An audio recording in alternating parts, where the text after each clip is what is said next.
One minute, you're a broke teenager living in your sister's house with nothing but a laptop and Wi-Fi. The next, you've got the biggest song in the world. You know, after the success of like Old Town Road and whatnot, I had like this dark like period of like, oh God, like what do I do? A cultural movement behind you and the entire music industry scrambling to understand how you did it.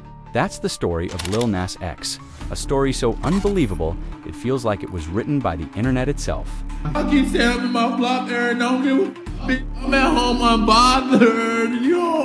Y'all mad, I'm unbothered, I don't care. Nah, hey. What Don't up? be late to the party tonight. Where at? You know where it's at. Nah, go ahead, babe. But behind the memes, the records, and the controversies lies a darker reality. Bleep it out, but my haters. I'm gonna have fun, I'm gonna do me, I'm gonna go outside. I deserve to be out here, I deserve the right to exist. Connected with something higher, and I felt like I was just having fun, and I wanna get back to that and not just like, oh, I'm gonna teach my haters a lesson. Because the same system he broke to rise to the top is the system that eventually broke him. This is the rise and fall of Lil Nas X. These last few years were pretty difficult for me. They have been pretty difficult for me. And I'm just now like arriving to this place of feeling confidence. I want to fight. I want to live. I want to stop. I want to go. I want to run. Before the Grammys, before the headlines, before the world even knew his name. Montero Hill was just another college dropout in Atlanta. With no plan B, he spent most of his days online, running a Nicki Stan account called Nas Mirage. At first glance, it was just harmless fandom, but in reality, this was his training ground. Here, he learned how to troll, how to manipulate attention, and how to weaponize memes. He didn't know it yet, but these skills would one day carry him further than anyone thought possible. In late 2018, with nothing to lose, Montero made a choice. He was going all in on music, no safety net, no job, just SoundCloud links and a dream. He bought beats off YouTube from random producers he'd never met. And then, on Halloween night, lightning struck. He stumbled on a beat from a Dutch kid named Young Kyo Trap Drums, a banjo loop, haunting but catchy. He paid $30 for it. Out of that purchase came the most viral song of the decade, Old Town Road. From the jump, Lil Nas X wasn't just making music, he was making a meme. He filled the song with quotable one-liners, Wrangler on my booty, cowboy hat from Gucci. He admitted later, I knew this was going to be the highlight of the memes. I was writing with the internet in mind.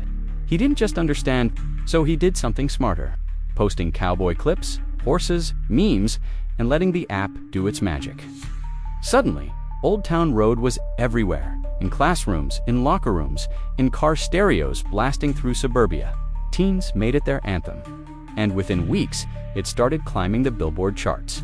But then came the twist that changed everything. Billboard removed the track from the country chart, saying it didn't embrace enough elements of today's country music. To many, it smelled like gatekeeping, or worse, discrimination. Why were white artists allowed to bend genres, but not a young black kid from Atlanta? Overnight, Lil Nas X became more than a viral star. He was a symbol. Fans demanded justice. And then, Billy Ray Cyrus, a country legend, jumped on the remix. With one verse, Billy Ray validated Nas, silenced critics, and turned the controversy into rocket fuel. From there, Old Town Road didn't just go #1, it became unstoppable. It broke Drake's streaming record. It sat at the top of the Hot 104, an unheard of 19 weeks, the longest reign in Billboard history. Think about that. Bigger than Despacito, bigger than anything Beyoncé, Rihanna, or Justin Bieber ever did. And it wasn't just one version. Remixes with Billy Ray, Diplo, BTS's RM. Even Young Thug kept it alive, like an evolving meme. Lil Nas X, a broke kid with a $30 beat, had just pulled off the impossible. But here's the question. What happens when your first song is the biggest song of all time? For most artists, that kind of success is a curse. People start whispering one hit. Wonder? They start betting against you. And Lil Nas X knew it. He said later, the truth is, Old Town Road is super huge. So people are like, he'll never top it. But I'm not here to have just one sound. So he struck back. His EP7 gave the world Panini, a futuristic banger that went 5 times platinum. Then came Holiday, a Christmas anthem that proved he could make a seasonal hit. He was showing range, but it wasn't just the music keeping him alive. It was the persona. Lil Nas X wasn't afraid to troll his way through Twitter wars, clown himself in memes, and outsmart critics with every post. He wasn't playing the industry game, he was bending it. And then, in the middle of his meteoric rise, he made a personal revelation that shocked the world. With the release of C7 Ogier, he came out as gay. For the first time, one of the biggest new names in rap was openly queer. In a genre long plagued by homophobia, it was both courageous and dangerous. Some fans cheered. Others turned on him. Nas didn't care. He leaned into it, declaring he'd never hide who he was. It was a cultural turning point by 2020. Lil Nas X had the world watching. He was a one-man circus, a meme genius, a record breaker, a disruptor in every sense. The industry waited for his next move. Could he keep shocking us? Could he keep bending culture to his will? And then he did something no one expected. He didn't just drop a song, he dropped himself into hell. When your very first hit is the biggest song of all time, you've already set the bar so high that even success feels like failure. And Lil Nas X knew it. That's why, in 2021, he decided to do something that wasn't just a song. It was a cultural earthquake. The video opens with a surreal Eden. Nas plays every character, seducing, tempting, running, and then sliding down a pole straight into hell. And then comes the moment no one would forget. Lil Nas X, in thigh-high boots, grinding on the devil before snapping his neck. It wasn't just a music video, it was a provocation aimed directly at America's moral nerves. The outrage was instant. Pastors ranted from pulpits, politicians tweeted in disgust, parents declared him the downfall of their children's innocence. Fox News couldn't stop playing the clip. And while conservative America fumed, the numbers skyrocketed. Montero, shot straight to #1, went multi-platinum and solidified Lil Nas X as a master of culture hacking. He knew exactly which buttons to push, and he pushed them with a smile. But that wasn't all. To promote the track, he partnered with a company to release the now infamous Satan shoes, black Nike Air Maxes, allegedly containing a drop of human blood. Stamped with pentagrams and 666, Nike sued, preachers screamed, and the internet melted down. But once again, Lil Nas X walked away victorious. The controversy made him untouchable, or so it seemed. Because here's the thing about shock, it's a drug. And like any drug, the more you use it, the less it works. After Montero, Nas doubled down with another single, Industry Baby, featuring Jack Harlow.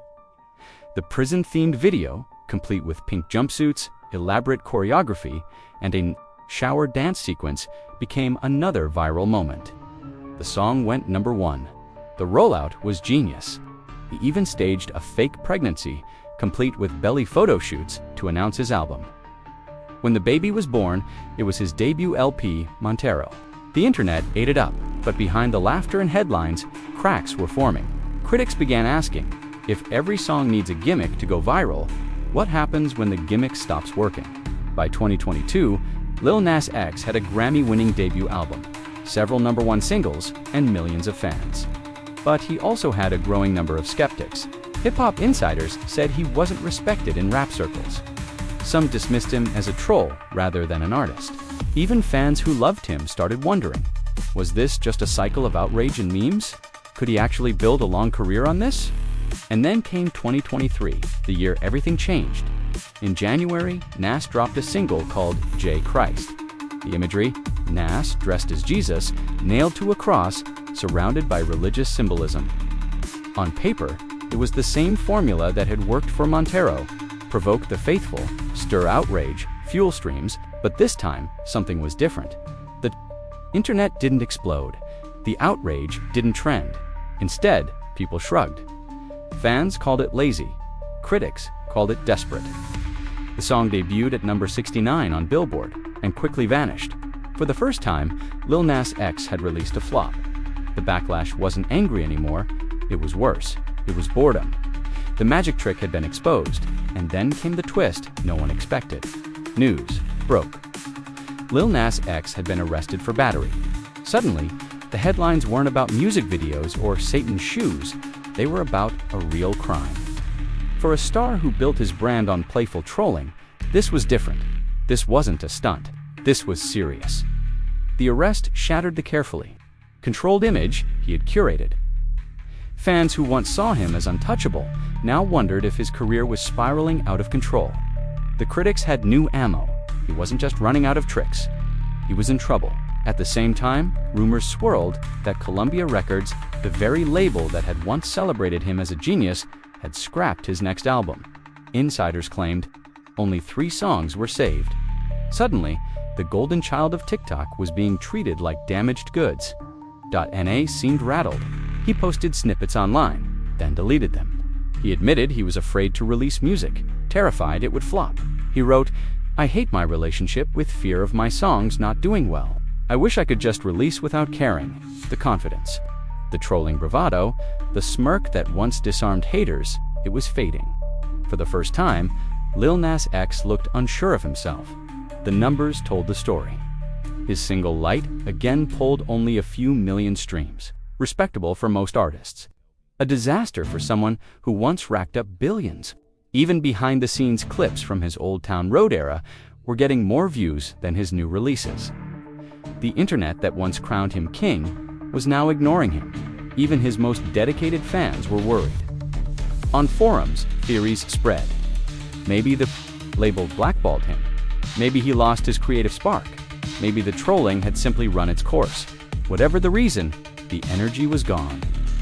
And then another revelation. In a live stream, Lil Nas X revealed he was battling Bell's palsy, a condition that left part of his face temporarily paralyzed. He tried to joke through it, showing how his smile had become crooked, but the internet could see the pain behind it. Sympathy poured in, but sympathy doesn't rebuild a career. For someone who built his empire on being larger than life, the image of Lil Nas X struggling with his health was both heartbreaking and symbolic. The unstoppable meme machine looked human. And so, here we are. Lil Nas X, once the ultimate disruptor, the kid who broke Billboard's system with a $30 beat, now finds himself in limbo. The music isn't hitting. The stunts don't shock. The label has doubts. Even his own confidence seems shaken. At just 26 years old, he has 2 paths ahead. Reinvention like Lady Gaga, who once faced the same doubts and came back stronger. Or irrelevance, fading out as another internet star who burned too bright, too fast. The irony, his rise proved that the internet could make a superstar overnight. His fall is proving that the internet can take it all away just as quickly. And maybe that's the lesson of Lil Nas X, that in an age where attention is the currency, the moment you stop surprising people is the moment they stop paying. So is Lil Nas X finished, or is the world just waiting for him to shock us one more time? For now, all we can say is this: the boy who once slid into hell to prove a point is now facing his own.